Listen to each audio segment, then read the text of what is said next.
कल हमने integumentary system का प्रथम भाग एपिडर्मिस कंप्लीट किया था। आज हम त्वचा का दूसरा भाग डर्मिस स्टार्ट करेंगे।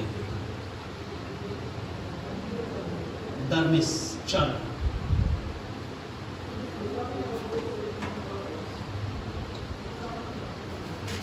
डर्मिस चल त्वचा के दो भाग होते हैं, एक भाग होता है एपिडर्मिस और दूसरा भाग होता है डर्मिस। ठीक है, एपिडर्मिस वाला भाग बाहर वाला भाग होता है और डर्मिस अंदर वाला भाग होता है। तो इसे हम क्या कह सकते हैं कि ये अंदर वाला भाग है।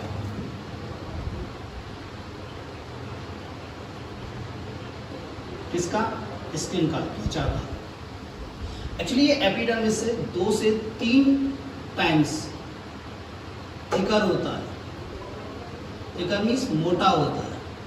एपिडर्मिस से 2 से 3 गुना मोटा होता है। उत्पत्ति में कैसा होता है बेटा? उत्पत्ति में मेसोडर्मल होता है। इसीलिए हम क्या कहते हैं कि त्वचा एक्टोमेसोडर्मल है, क्योंकि त्वचा के दो भाग हैं, एक तो एपिडर्मिस एक डर्मिस। एपिडर्मिस क्या होता है? एक्टोडर्मल, और डर्मिस क्या होता है? मेसोडर्मल। इसलिए क्या कहते हैं? त्वचा एक्टोमेसोडर्मल है। दूसरी बात, ये कनेक्टिव टिश्यू का बना होता है, संयोजी ऊतक का बना होता है। इसका बना होता है संयोजी ऊतक का। दूसरी बात, ये जो डर्मिस वाला भाग है ये वेस्कुलर होता है, संवहनीय होता है। संवहनीय होता है मतलब इसमें ब्लड सप्लाई पाई जाती है। ब्लड सप्लाई पाई जाती है। क्यों ब्लड सप्लाई पाई जाती है? इसलिए एपिडर्मिस यहीं से मतलब डर्मिस से पोषण प्राप्त करता है,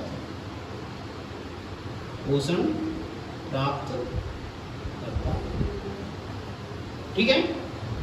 दूसरी बात, डर्मिस को हम 2 भागों में बांटते हैं। डर्मिस को हम 2 भागों में बांटते हैं। डर्मिस का बाहरी भाग पेपिलरी लेयर कहलाता है या पार्स पेपिलरिस, और आंतरिक भाग पार्स रेटिकुलरिस कहलाता है। आउटर बाहरी भाग पेपिलरी लेयर या पार्स पेपिलरिस।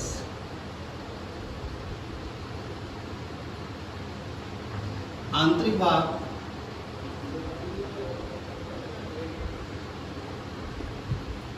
अंदर वाला भाग होता है, उसे बोलते हैं रेटिकुलर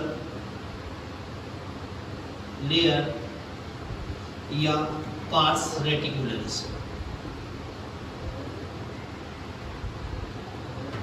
देखो, ये पेपिलरी लेयर होता है, ये बहुत कम होता है, 20% के करीब डर्मिस का भाग बनाता है। ये केवल 20% डर्मिस का भाग बनाता है, जबकि रेटिकुलरिस 80% भाग बनाता है। डर्मिस का कितना परसेंट भाग बनाता है? 80% भाग। तो हम पेपिलरी लेयर के बारे में पहले देखते हैं। देखो, पेपिलरी लेयर में क्या होता है? ये जस्ट एपिडर्मिस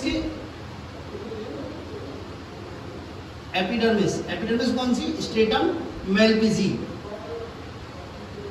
के नीचे पाया जाता है, नीचे उपस्थित होता है।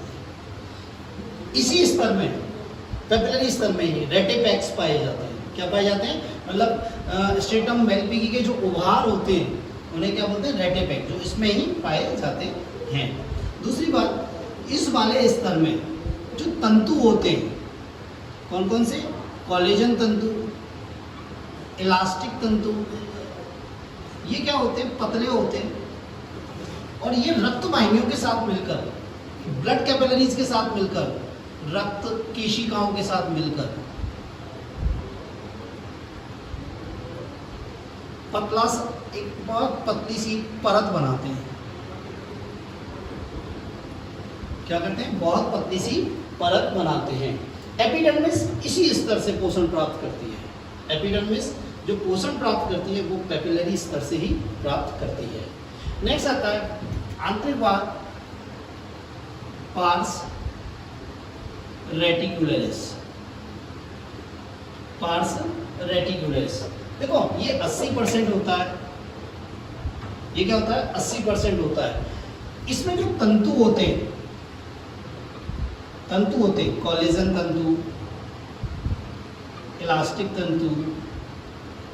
ये तंतु क्या होते हैं? मोटे होते हैं और दूर दूर तक बिखरे हुए रहते हैं, दूर दूर तक फैले रहते हैं। अब क्या होता है, जब ये दूर दूर तक फैले रहते हैं, ये तंतु जब दूर दूर तक फैले रहते हैं तो इन तंतुओं के फैलने से क्या होता है, बड़े बड़े स्पेस बन जाते हैं, बड़े बड़े स्पेस बन जाते हैं। उन स्पेसों में क्या क्या पाया जाता है? रक्त वाहिनियां पाई जाती हैं, तंत्रिका पाई जाती है, पसीना ग्रंथि पाई जाती है, तेल ग्रंथि पाई जाती है, ठीक है, रिसेप्टर्स पाए जाते हैं, रिसेप्टर्स पाए जाते हैं, हेयर फॉलिकल पाई जाती है। ये सभी इस स्तर में पाए जाते हैं, ठीक है। तो इस प्रकार हमारा डर्मिस वाला भाग कंप्लीट होता है। नेक्स्ट हम त्वचा के व्युत्पन्न देखते हैं।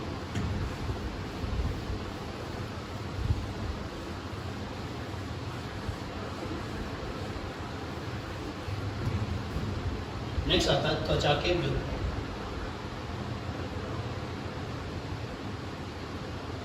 Derivative of skin. त्वचा के व्युत्पन्न में हम दो चीज पढ़ेंगे, एक तो पढ़ेंगे हेयर और एक पढ़ेंगे क्यूटेनियस ग्लैंड, मतलब त्वक ग्रंथियां, त्वक ग्रंथियां। तो पहले हम देखते हैं हेयर, रोम।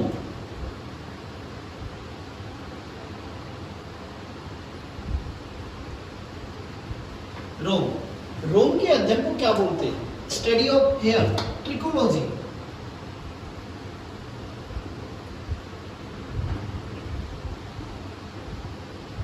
क्या बोलते हैं? ट्रिकोलॉजी। हेयर क्या होता है? ओरिजिन में क्या होता है? उत्पत्ति में कैसा होता है? उत्पत्ति में होता है एक्टोडर्मल। कैसा होता है? उत्पत्ति में ये क्या होता है? एक्टोडर्मल होता है, ठीक है। किससे बनता है? ये स्ट्रेटम मेलपिजी, स्ट्रेटम मेलपिजी की सक्रिय एवं विभाजनशील कोशिकाओं से बनता है, विभाजनशील कोशिकाओं से बनता है। यदि स्पेसिफिक हम बोले तो स्ट्रेटम मेलपिजी की कैरेटिनोसाइट से बनता है। किससे बनता है? कैरेटिनोसाइट से बनता है। रोम के दो भाग होते हैं, रोम के दो भाग होते हैं। एक सौ त्वचा से बाहर निकला हुआ भाग, बाहरी भाग, उसे क्या बोलते हैं हम? हेयर साफ्ट, रोम कांड। क्या बोलते हैं बेटा? रोम कांड। एक होता है आंतरिक वाला भाग जो त्वचा के अंदर स्थित होता है, उसे बोलते हैं हेयर रूट। क्या बोलते हैं बेटा? हेयर रूट, रोम मूल या रोम जड़, ठीक है। तो हम देखते हैं पहला वाला भाग हेयर साफ्ट।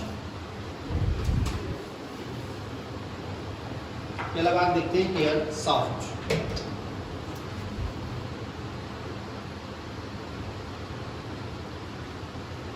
देखो ये त्वचा से बाहर निकला हुआ भाग है, मृत कोशिकाओं का बना होता है।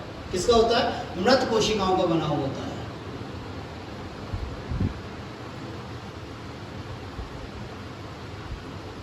मृत कोशिकाओं का बना होता है, इसलिए क्या होता है, हम हेयर कट कराते तो हमारे को पेन तो नहीं होता है, इसीलिए कि मृत कोशिकाओं का होता है। ये कोशिका नॉन न्यूक्लिएटेड होती हैं। कैसी होती है? Non nucleated. और इनमें बहुत ज़्यादा केराटिन प्रोटीन पाई जाती है। क्या पाई जाती है? Keratin protein. इस हेयर साफ्ट की जो त्वचा से बाहर वाला भाग है, यदि इसकी हम एक टीएस लें, अनुप्रस्थ काट लें, तो अनुप्रस्थ काटने में तीन भाग दिखाई देते हैं, तीन क्षेत्र दिखाई देते हैं। देखो सबसे वाला क्षेत्र जो बाहर होता है उसे बोलते हैं क्यूटिकल। क्या बोलते हैं? क्यूटिकल। क्यूटिकल क्या होता है? एक कोशिकीय स्तर का बना होता है, एक परतीय होता है, मृत शल्की मृत शल्की, शल्की में चपटी एक तरह से, मृत शल्की एवं केंद्र विहीन कोशिकाओं का बना होता है। ठीक है, इसका मेन फंक्शन क्या होता है? इसका मेन फंक्शन होता है प्रोटेक्शन, सुरक्षा प्रदान करता है। देखो, यदि ये क्यूटिकल वाला क्षेत्र, यदि क्यूटिकल वाली परत यदि यूनिफॉर्म अरेंज है तो हमारा हेयर सॉफ्ट दिखेगा, साफ दिखेगा, अच्छा दिखेगा। और यदि ये कोशिकाएं यूनिफॉर्मली अरेंज नहीं है तो बड़ा गंदा सा हेयर दिखता है, ड्राई हेयर दिखता है। ठीक है, नेक्स्ट आता है सेकंड पार्ट, कॉर्टेक्स। ये मध्य भाग है, इसकी कोशिकाएं इलोंगेटेड होती हैं,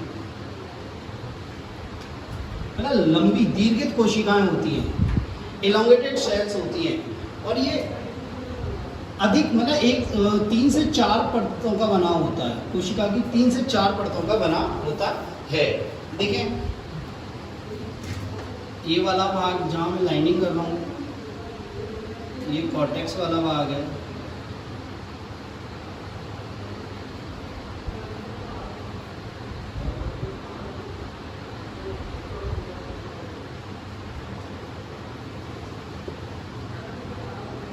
इस कॉर्टेक्स वाले भाग में बीच बीच में मेलानिन पिगमेंट्स पाए जाते हैं।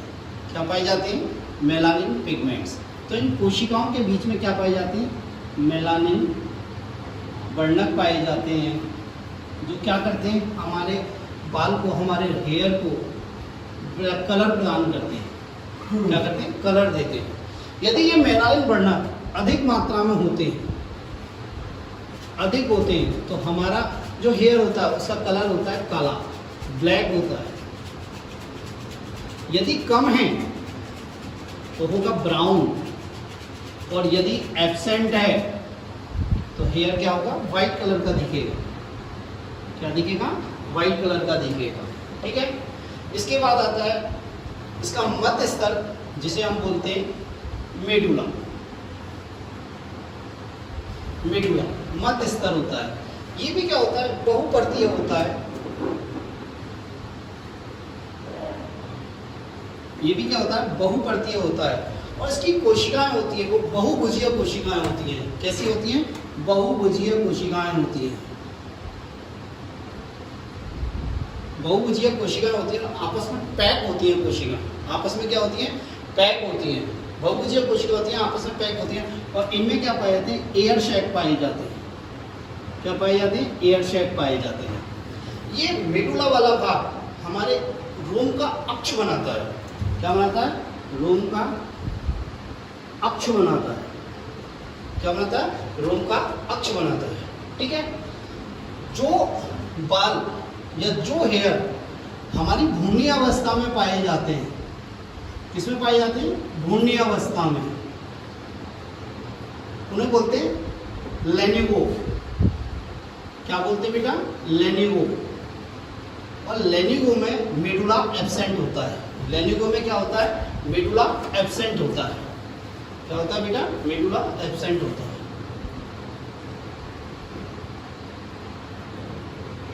लेनिगो में मेडुला एब्सेंट होता है। यहाँ तक कि जो पतले बाल होते हैं, पतले हेयर होते हैं, उनमें भी मेडुला एब्सेंट होती है। ठीक है, ये तो हुआ हमारा हेयर शाफ्ट। नेक्स्ट आता है हेयर रूट।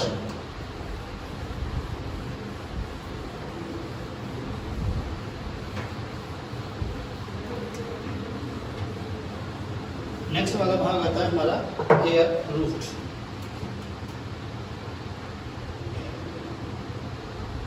देखो, ये वाला भाग त्वचा के अंदर स्थित होता है। ये वाला भाग कहाँ होता है? त्वचा के अंदर स्थित होता है।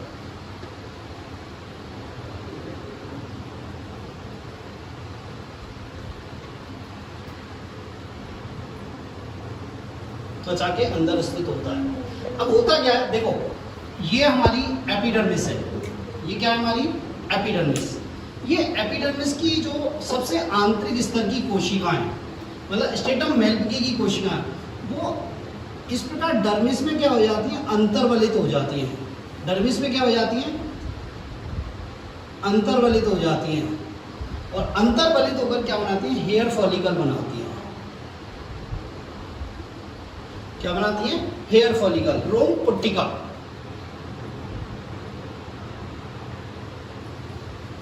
क्या बनाती है, रोम पट्टिका। ये वाला भाग यहाँ वाला एपिडर्मिस है, और ये वाला भाग क्या है बेटा, डर्मिस। ठीक है, और इस रोम पट्टिका में रोम स्थित होता है। इस रोम पट्टिका में क्या होता है, रोम स्थित होता है।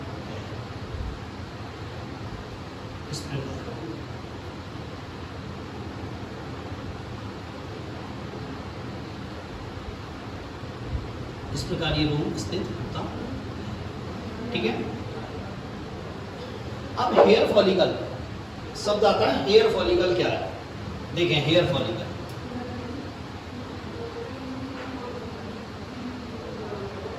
देखो, हेयर फॉलिकल मैंने आपको बताया किससे बनती है। हेयर फॉलिकल किससे बनती है कि हमारी एपिडर्मिस की जो सबसे आंतरिक स्तर की कोशिकाएं होती हैं, एपिडर्मिस की जो सबसे आंतरिक स्तर की कोशिकाएं होती हैं, उनके अंतर्वलन से बनती है। उनके अंतर्वलन से बनती है, जिसमें क्या होता है, रोम साफ, या मतलब ये कह सकते हैं रोम उपस्थित होता है। क्या होता है, रोम उपस्थित होता है। ठीक है, ये फॉलिकल जो होती है ये जीवित कोशिकाओं की बनी है। किसकी बनी हुई है, जीवित कोशिकाओं की बनी हुई है। ठीक है, और ये दो स्तरों के रूप में पाई जाती है, या फॉलिकल की दो लेयर्स पाई जाती है, दो लेयर्स के रूप में पाई जाती है। बाहरी लेयर को बोलते हैं आउटर सीथ। क्या बोलते हैं, आउटर सीथ। ठीक है, ये आउटर सीथ जो होती है, ये कोशिकाएं तो जीवित ही हैं, फॉलिकल की कोशिकाएं तो जीवित हैं, पर इसकी जो कोशिकाएं होती हैं वो सूल आकृति की होती हैं। जैसी हमने बोली स्ट्रेटम स्पाइनोस, हमने बोली थी सूल, स्पाइक, थर्मोलाइक्स कोशिका संरचना की कोशिकाएं होती हैं। नेक्स्ट आता है इनर सीथ। देखो, इनर सीथ, एक्चुअली इस आउटर सीथ को हम फाइब्रस लेयर भी बोलते हैं। क्या बोलते हैं बेटा, फाइब्रस लेयर। और इनर सीथ को हम सेलुलर लेयर भी बोलते हैं, कोशिकीय परत। क्या बोलते हैं, कोशिकीय परत। ये इनर सीथ की कोशिकाएं, इनर सीथ होता है, इसमें 3 प्रकार की कोशिकाएं पाई जाती हैं। बाहर जो पाई जाती है वो पाई जाती है हेनले की सेल्स।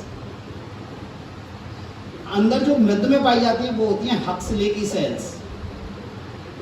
हेनले की सेल, हक्सले की सेल, और उसके नीचे जो पाई जाती है वो पाई जाती है क्यूटिकल। क्या पाई जाती है, क्यूटिकल। ठीक है, अब आप देखो यहाँ पे, ये हमारा हेयर फॉलिकल है, तो ये हेयर फॉलिकल में यहाँ पे इस जगह ये वाला स्तर कौन सा हो गया, ये वाला आउटर सीथ, जिसको क्या बोला है, फाइब्रस लेयर।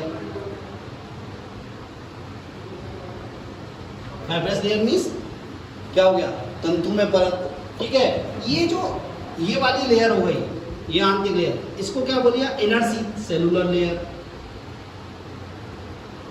क्या बोल दिया, सेलुलर लेयर। ठीक है, तो सेलुलर लेयर इस प्रकार के है, इस प्रकार से ये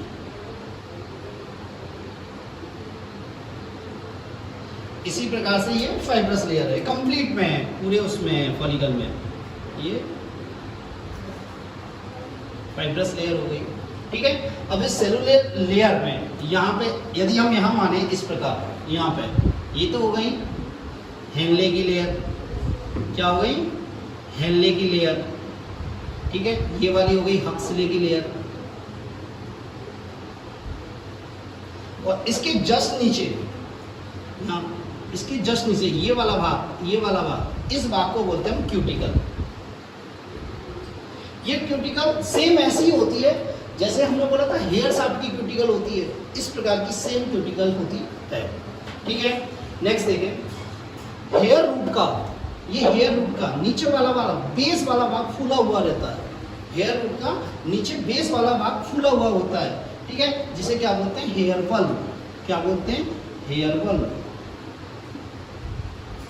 क्या कहते हैं, हेयर बल्ब। और इस हेयर बल्ब के ऊपर विभाजनशील कोशिकाओं की एक परत पाई जाती है। इस हेयर बल्ब के ऊपर विभाजनशील कोशिकाओं की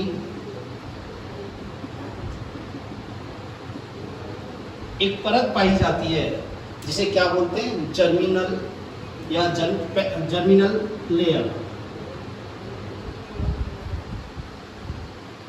क्या कहते हैं, जर्मिनल लेयर। ये जर्मिनल लेयर जो होती है, इसकी कोशिकाएं जीवित होती हैं और विभाजनशील होती हैं। जर्मिनल लेयर की कोशिकाएं जो होती हैं,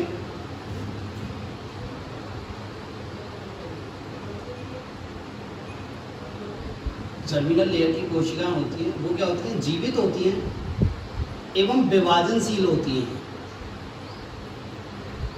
क्या होती हैं, विभाजनशील। तो ये क्या करती है, विभाजित होती है, ऊपर की तरफ खिसकती रहती हैं, जिससे क्या होता है, रोम की विभाजनशील होती है, विभाजित होती है और ऊपर की ओर खिसकती हैं, ऊपर की ओर खिसकती हैं। जब ऊपर की ओर खिसकती है ये, तो क्या होता है, रोम की लंबाई बढ़ती है। क्या बढ़ती है बेटा, रोम की लंबाई बढ़ती है। मानव में, ह्यूमन में 1 mm पर डे लेंथ के हिसाब से रोम बढ़ता है। ठीक है, नेक्स्ट आता है, ये हमारा हेयर बल्ब हो गया। इसका रोम का नीचे वाला भाग जो चौड़ा होता है, बेस चौड़ा होता है, सिर्फ हेयर बल्ब का, हेयर बल्ब के ऊपर नीचे मतलब हेयर बल्ब के जस्ट ऊपर एक विभाजनशील कोशिकाओं की परत होती है, इसे जर्मिनल लेयर बोला, या इसको जर्मिनल मैट्रिक्स भी बोलते हैं। क्या बोलते हैं, जर्मिनल मैट्रिक्स भी बोलते हैं। ठीक है, अब जर्मिनल मैट्रिक्स की कोशिकाएं विभाजित होती है, रोम की लंबाई बढ़ती है। नेक्स्ट आता है कि जो हेयर फॉलिकल का नीचे वाला भाग होता है, ये उल्टा कप्सनुमा होता है, इनवर्ट कप लाइक संरचना होती है, प्यालेनुमा संरचना होती है। और इसमें क्या होती है, इधर इस वाले भाग में क्या पाई जाती है, ब्लड वेसल्स पाई जाती हैं। क्या पाई जाती है बेटा, ब्लड वेसल्स पाई जाती हैं, तंत्रिकाएं पाई जाती हैं, उसे बोलते हैं हेयर पेपिला। क्या बोलते हैं बेटा, हेयर पेपिला। ठीक है, होता क्या है, ये हेयर पेपिला किसको पोषण प्रदान करता है, इस जर्मिनल लेयर को क्या करता है, पोषण प्रदान करता है। तो हमसे यदि पूछा जाए कि जर्मिनल लेयर की कोशिकाएं कहां से पोषण प्राप्त करती है, हेयर पेपिला से प्राप्त करती है। ये यहाँ पे तंत्रिका तंतु भी होते हैं। क्या होते हैं, तंत्रिका तंतु भी होते हैं। ठीक है, तो ये हो गए आपकी ब्लड वेसल्स और ये हो गए आपके नर्व्स हो गई, तंत्रिका हो गई। ठीक है, इनके अलावा हेयर फॉलिकल में 2 स्ट्रक्चर और पाई जाती हैं। इनके अलावा हेयर फॉलिकल में 2 स्ट्रक्चर और पाई जाती हैं। देखो क्या होते हैं वो स्ट्रक्चर्स। प्रत्येक हेयर फॉलिकल की किससे कनेक्ट होती है, ऑयल ग्लैंड से, सेबेशियस ग्लैंड से, ऑयल ग्लैंड से कनेक्ट होती है। इसको बोलते हैं सेबेशियस ग्लैंड। ठीक है, ये सेबेशियस ग्लैंड क्या होती है, ऑयल का सिक्रीशन करती है, जो कि हेयर को क्या करता है, चिकना बनाए रखता है। क्या होता है, चिकना बनाए रखता है। नेक्स्ट, ये पट्टिका जो होती है, हेयर फॉलिकल होती है, पट्टिका होती है, ये क्या करती है, स्मूथ मसल फाइबर से जो कनेक्ट होती है। कुछ स्मूथ मसल फाइबर्स इनसे जुड़े हुए रहते हैं, कुछ स्मूथ मसल फाइबर्स इनसे जुड़े होते हैं, जिन्हें क्या बोलते हैं, एरेक्टर पिली। क्या बोलते हैं बेटा, एरेक्टर पिली मसल्स। क्या बोलते हैं बेटा, एरेक्टर पिली मसल्स। ये एरेक्टर पिली मसल्स क्या होता है, डर के समय भय होता है, डर या किसी आपातकालीन कंडीशन में, आपातकालीन परिस्थितियों में, इनमें क्या होता है, संकुचन होता है। क्या होता है, संकुचन होता है। तो इरेक्टर पिली जब संकुचित होंगी तो रोम खड़े हो जाएंगे। क्या हो जाएंगे, रोम खड़े हो जाएंगे। रोम क्या हो जाते हैं, खड़े हो जाते हैं। और इसको क्या बोलते हैं, गूज फ्लैक्स। इसको क्या बोलते हैं बेटा, गूज फ्लैक्स। इस अवस्था को क्या बोलते हैं, गूज फ्लैक्स। तो हम क्या कह सकते हैं कि इरेक्टर पिलाई मसल्स में जब भय, डर और आपातकालीन संकुचन होता है, तो हमारे रोम खड़े हो जाते हैं। हमारे क्या हो जाते हैं? रोम खड़े हो जाते हैं। जनरली सिर के रोम खड़े नहीं होते, हमारी त्वचा के, स्किन के रोम, जो हमारी बॉडी के निचले पार्ट में वो जो रोम है वो खड़े हो जाते हैं और उसको क्या होता है? बूच फ्लैक्स। ठीक है, तो आपका हेयर कंप्लीट होता है। आज यहीं तक पढ़ेंगे।